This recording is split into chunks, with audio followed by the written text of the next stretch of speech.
বাংলাদেশ জামাত ইসলামী এই দেশ এবং এই দেশের জনগণের জন্য কাজ করেন।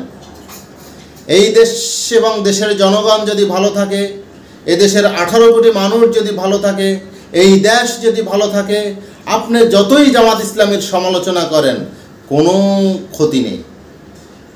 কারণ জামাত ইসলামীর একমাত্র লক্ষ্যই হচ্ছে দেশ ভালো রাখা এবং দেশের মানুষকে ভালো রাখা।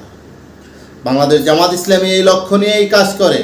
কারো প্রশংসার জন্য বাংলাদেশ জামাত ইসলামী কাজ করে না।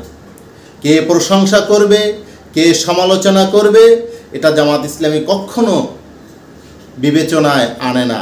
বরং জামাত ইসলামী বিবেচনায় এই জিনিসটাই আনে যে এই কাজটি করলে পরে আমার দেশের কি ক্ষতি হবে না লাভ হবে, দেশের মানুষের ক্ষতি হবে না লাভ হবে।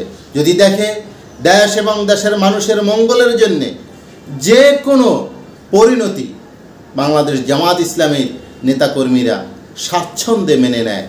মেনে নিতে নিতে তারা ফাঁসির রশি পর্যন্ত তাদের গলায় পরে নেয়, কিন্তু তারপরও দেশ এবং দেশের মানুষের অকল্যাণে কোনো কাজ করে না।